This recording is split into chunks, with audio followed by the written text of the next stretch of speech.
नवम श्रेणीर भूगोलेर एकटी गुरुत्वपूर्ण अध्याय हलो पश्चिमबंग। এই পশ্চিমবঙ্গ অধ্যায়টির প্রধান প্রধান অর্থনৈতিক ক্রিয়াকলাপ তোমাদের নবম শ্রেণীর তৃতীয় পর্যায়ক্রমিক মূল্যায়নে পরীক্ষা হবে।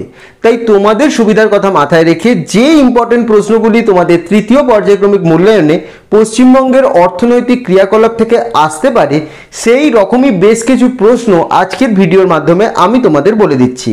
এই প্রশ্নগুলি এখন থেকেই তোমরা প্রস্তুত করো, তাহলে পশ্চিমবঙ্গ যে পার্টটি তোমাদের থাকবে পরীক্ষায় সেখানে কিন্তু ফুল মার্কস তোমরা অবশ্যই পাবে। আমি প্রশ্নগুলি বলে দিচ্ছি, এই প্রশ্নগুলির উত্তর অবশ্যই তোমরা প্রস্তুত করে নিও। তো চলো শুরু করা যাক আজকের ভিডিওটি। নবম শ্রেণীর ভূগোল পশ্চিমবঙ্গ প্রধান প্রধান অর্থনৈতিক ক্রিয়াকলাপ তৃতীয় পর্যায়ক্রমিক মূল্যায়ন 2025। প্রধান প্রধান অর্থনৈতিক ক্রিয়াকলাপের প্রথম পার্টে যেটি রয়েছে সেটি হলো পশ্চিমবঙ্গের কৃষিকাজ। এখানের ইম্পর্টেন্ট 2 নম্বর প্রশ্ন হিসেবে যেগুলি করে রাখবে সেগুলি দেখে রাখো। প্রথম প্রশ্ন, ঋতু অনুসারে পশ্চিমবঙ্গের কৃষিজ ফসলকে কটি ভাগে ভাগ করা হয় এবং কি কি। 2 নম্বর, পাটের ব্যবহার লেখো। এই দুটি প্রশ্ন করে রেখো এখান থেকে, তাহলেই হবে। 3 নম্বরের প্রশ্ন হিসাবে এখান থেকে করে রাখবে তোমরা প্রথম প্রশ্ন, পশ্চিমবঙ্গের কৃষিতে জলসেচের প্রয়োজনীয়তা উল্লেখ করো। 2 নম্বর, পশ্চিমবঙ্গের সমভূমি অঞ্চলে ধান এবং পাট চাষের পক্ষে যথেষ্ট উপযুক্ত কেন আলোচনা করো। এই দুটি 3 নম্বরের প্রশ্ন করে রেখো। এরপর 5 নম্বরের প্রশ্ন হিসাবে করে রাখবে প্রথম প্রশ্ন, পশ্চিমবঙ্গের ধান উৎপাদক অঞ্চলগুলির পরিচয় দাও এবং ধান চাষের অনুকূল পরিবেশ আলোচনা করো। 2 নম্বর, পশ্চিমবঙ্গের চা উৎপাদক অঞ্চলগুলি উল্লেখ করে চা চাষের অনুকূল ভৌগোলিক পরিবেশ আলোচনা করো। এই দুটি প্রশ্ন করে রেখো 5 নম্বরের, তাহলে কিন্তু তোমরা কমন পেয়ে যাবে, কোনো সমস্যা হবে না। আমি কিন্তু 2 নম্বর 3 নম্বর এবং 5 নম্বরের প্রশ্নগুলি দিয়েছি, কারণ 1 নম্বরের এমসিকিউ এবং এসিকিউ প্রশ্ন এইভাবে সাজেশন করে হয় না। তোমরা তার জন্য টেক্সট বই পড়ো এবং এই 2, 3 এবং 5 নম্বরের প্রশ্নগুলি প্রস্তুত করলে অনেক এমসিকিউ প্রশ্ন কিন্তু তোমরা কমন পেয়ে যাবে। এরপর পশ্চিমবঙ্গের শিল্প, এখান থেকে 2 নম্বরের প্রশ্ন করে রাখবে যেগুলি দেখে রাখো। প্রথম প্রশ্ন, পশ্চিমবঙ্গের কোথায় এবং কবে প্রথম পাটকল গড়ে ওঠে। 2 নম্বর, পশ্চিমবঙ্গের কোথায় এবং কবে প্রথম কাপড়ের কল স্থাপিত হয়। 3 নম্বর, খাদ্য প্রক্রিয়াকরণ শিল্প কি এবং 4 নম্বর, আউটসোর্সিং কি।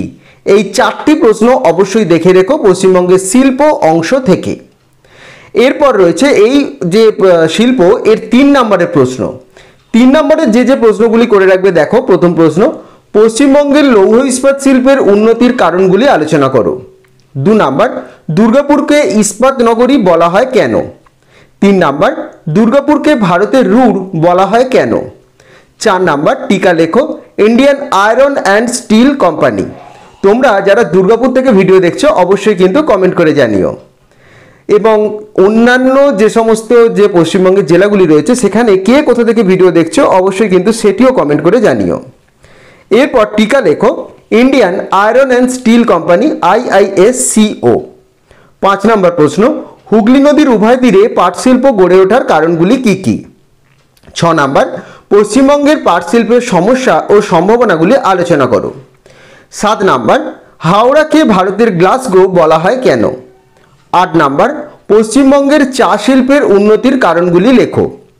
9 নম্বর, পশ্চিমবঙ্গের চা শিল্পের সমস্যা এবং সম্ভাবনা আলোচনা করো। 10 নম্বর, পশ্চিমবঙ্গের খাদ্য প্রক্রিয়াকরণ শিল্পের সমস্যা এবং সম্ভাবনা আলোচনা করো। 11 নম্বর, পশ্চিমবঙ্গের পর্যটন শিল্পকেন্দ্র গড়ে ওঠার কারণগুলি লেখো। এই 11টি প্রশ্ন অবশ্যই 3 নম্বরের প্রশ্ন হিসাবে এখান থেকে তোমরা করে রেখো। আবারও বলছি, তোমরা কে কোন জেলা থেকে পশ্চিমবঙ্গের এই আমার ভিডিও দেখছো অবশ্যই তোমার জেলার নাম মেনশন করে কমেন্ট করে রেখো। এরপর 5 নম্বরের প্রশ্ন হিসেবে যেগুলি করে রাখবে সেগুলি দেখে রাখো। প্রথম প্রশ্ন, পশ্চিমবঙ্গের লৌহ ইস্পাত শিল্প গড়ে ওঠার কারণ আলোচনা করে এই শিল্পের সমস্যা এবং সম্ভাবনা আলোচনা করো। 2 নম্বর, পশ্চিমবঙ্গের কুটির শিল্প সম্পর্কে আলোচনা করে এই শিল্পের গুরুত্ব আলোচনা করো। 3 নম্বর, পশ্চিমবঙ্গের তথ্য প্রযুক্তি শিল্প কেন্দ্রগুলির নাম লেখো এবং এই শিল্পের সমস্যা সম্ভাবনাগুলি লেখো। এই 3টি প্রশ্ন অবশ্যই 5 নম্বরের প্রশ্ন হিসাবে এখান থেকে করে রাখবে। আগে তোমরা 5 নম্বরের প্রশ্নগুলি তৈরি করবে, তারপর 3 এবং সবশেষে 2 নম্বর প্রশ্নগুলি তৈরি করবে, তাহলে প্রস্তুতি নিতে কিন্তু সুবিধা হবে।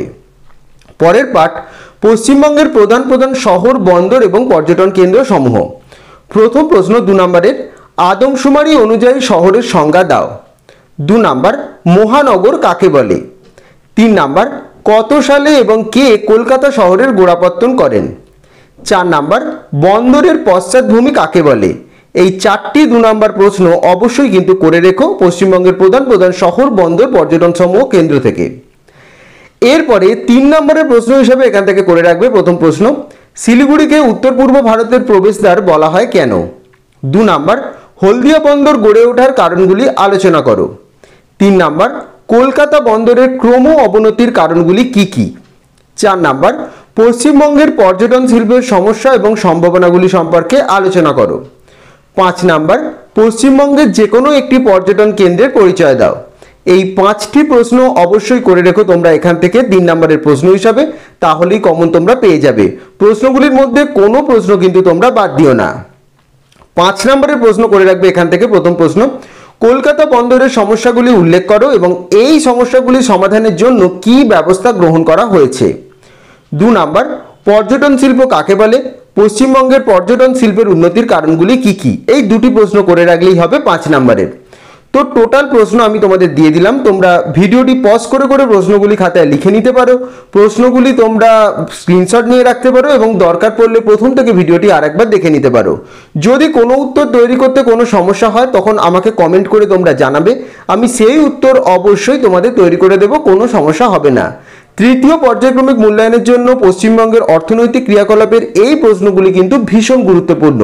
যারা এই প্রশ্নগুলি টোটালটাই তৈরি করে নেবে তারা কিন্তু পরীক্ষায় অবশ্যই পশ্চিমবঙ্গ থেকে কমন পেয়ে যাবে, কোনো সমস্যা হবে না।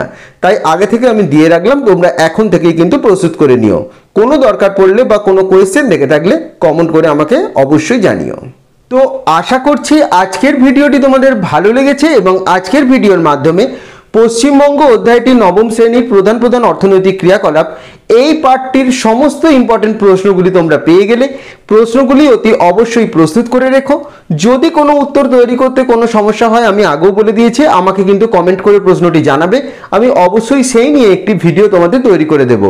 এবং এই ভিডিওটি ভালো লেগে থাকলে ভিডিওটি লাইক এবং শেয়ার করে দিও এবং চ্যানেলটি সাবস্ক্রাইব করে দিও। সকলে ভালো থেকো।